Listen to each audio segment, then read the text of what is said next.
أعوذ بالله من الشيطان الرجيم بسم الله الرحمن الرحيم الذين آتيناهم الكتاب يتلونه حق تلاوته أولئك يؤمنون به ومن يكفر به فأولئك هم الخاسرون صدق الله العظيم.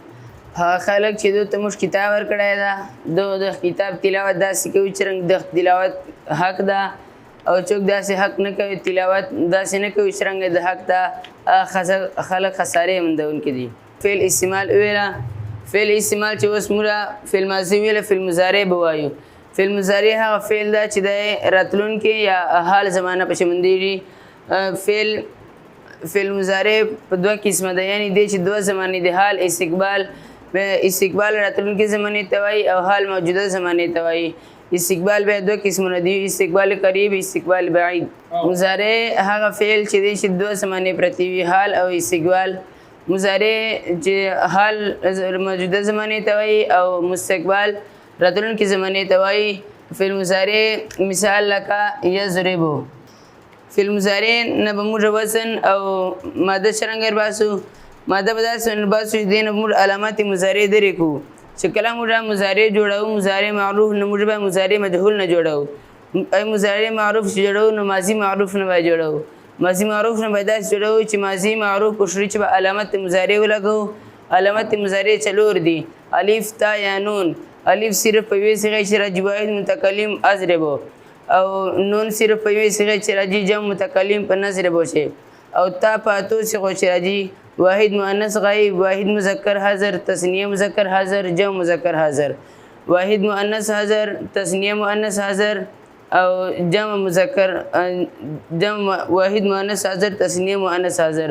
دغه اتو صيغو چې تا راځي او یا د په څلور صيغو چې راځي واحد مذکر غائب، تثنیه مذکر غائب، جمع مذکر غائب او جمع مؤنث غائب. دغه څلور صيغو چې راځي دا علامات مضارع به ندرې کې چې کوم حرف پاتې سي، کوم الفاظ پاتې سي، د الفاظ به د ماضي ولي لکه یضربون د علامات مضارع درې کې دا ضربه پاتې سي. دا ضربه د ماضي ول الفاظ دي او د یضرب په وزن دی یفعلو باندې ده. اوس گردان ده یفعلو، یفعلانی، یفعلون، تفعلو، تفعلانی، یفعلنا، تفعلو، تفعلانی، تفعلون، تفعلين، تفعلان، تفعلنا، افعلوا، نفعلوا. پس به موږ د گردان په ذریعه سره به موږ د الفاظ معنی څرنګه باسو. د گردان په ذریعه سره موږ الفاظ معنی او الفاظ وزن باسلای سو. لکه د یفعلوا د لفظ دی ولا معنا به موږ له گردان نه باسو، داسې بر باسو چې دا گردان چې اولنۍ لفظ ده، اولنۍ صيغه ده، یعنی واحد مذکر پر استعمالیږي، واحد مذکر حاضر پر استعمالیږي او د الفاعلی حالت ته مروی له مضارع چې دوه زمانه یا حال او استقبال نو علمانه بسی کرتا ہے یا کرے گا. اوس پر موږ مضارع مثبت ویل او شکل موږ مضارع نه نفي جوړو، یعنی موږ مثبت نه نفي جوړو نو موږ د ماضی پر شروع چې عام طور باندې ما لګو او مضارع پر شروع چې لا لګو، یعنی مضارع پر شروع چې لا لگا جیسا کہ لکه قرآن شریف المثال دا اعوذ باللہ من الشیطان الرجیم یخادعون اللہ والذین آمنوا وما يخدعون الا انفسهم وما يشعرون. دوم مثال دا ان اللہ لا يستحی ان یضرب. دا یستحی دا فی المضارع صیغه ده مثبت چې کله د موږ نفي جوړو نو دې پوښ چې بل راو به بدینه مضارع نافیه جوړ شي لا یستحی، لا یستحی. او چې کله موږ د مضارع چې تاکید پیدا کوو نو مضارع چې نفي چې تاکید پیدا کړي او مثبت چې تاکید پیدا کړي. چې کله موږ مضارع مثبت چې تاکید پیدا کوو نو د په اخر چې بنون تاکید لګو. نون تاکید په دوه قسمه دي، نون ثقيله او نون خفيفه. نون ثقيله به همیشه د لپاره مشدد دي او نون خفيفه به همیشه د